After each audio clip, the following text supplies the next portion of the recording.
വലിയ ഗൗരവത്തിലാണല്ലോ.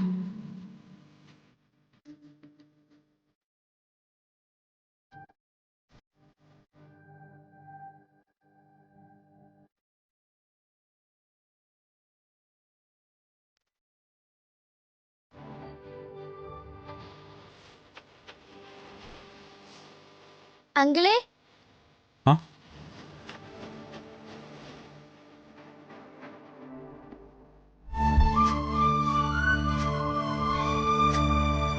ഇതെന്താ വണ്ടി അടയിട്ടത്? പിണക്കത്തിന്റെ കട്ടി കുറച്ച് കൂടുതലാന്ന് തോന്നുന്നു. അങ്കിൾ എന്താ വണ്ടി ഗേറ്റിനകത്ത് കയറ്റാത്തെ? ഈ വണ്ടി ഇപ്പോ ഗേറ്റിനകത്ത് കേറില്ല മോളെ. അതിനെ പ്രത്യേക പാസൊക്കെ വേണം. പാസോ? ആ. എന്ത് പാസ്? ആ ദാ ഇതിനപ്പുറേ അങ്കിളിന് നിരോധനാജ്ഞയുള്ള ഏരിയ. നിരോധനാജ്ഞ ലംഘിച്ച് അകത്തേക്ക് കയറിയ ലാത്തി ചാർജ് ഉണ്ടാവും. ചിലപ്പോ തല്ല് കിട്ടിയെന്നും വരും.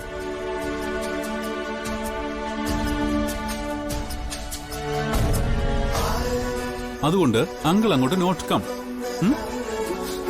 മോള് പോയി മോളുടെ മേഡം അർച്ചന ആന്റിയോട് പറ, കൊണ്ടുപോകാൻ ഡ്രൈവർ വന്നിട്ടുണ്ടെന്ന് പറയും.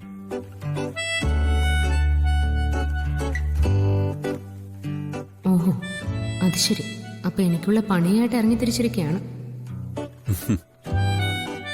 അങ്കിളെ, എനിക്കൊരു റെക്കമെൻഡേഷൻ ഉണ്ട്. എന്ത് റെക്കമെൻഡേഷൻ?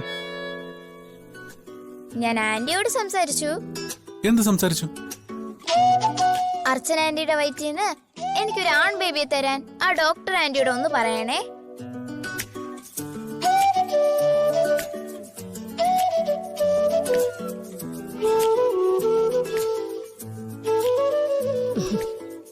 എന്തൊക്കെയാ ആവണിമ്പോൾ നീ അങ്കിളിനോട് പറയുന്നത്?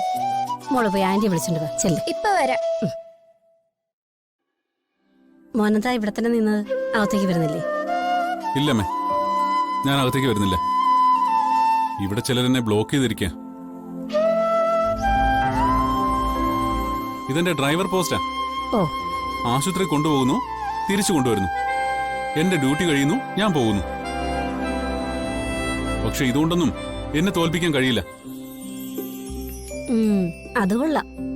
ഛേ, ഇങ്ങനെ കൊച്ചു പിള്ളേരെ പോലെ പിണങ്ങല്ലേ മോനെ. ദേ, അമ്മ മോന് ചായയും ബ്രേക്ക്ഫാസ്റ്റും ഒക്കെ എടുത്തു വെച്ചിട്ടുണ്ട്. വാ വാ. അമ്മ, അയ്യോയ്യോ വേണ്ടേ. ഞാനിനി നിയമലംഘനം നടത്തി അകത്ത് വന്നിട്ട് പുട്ടും കടലയും കഴിച്ചു എന്ന് കേന്ദ്രത്തിൽ അറിഞ്ഞാലേ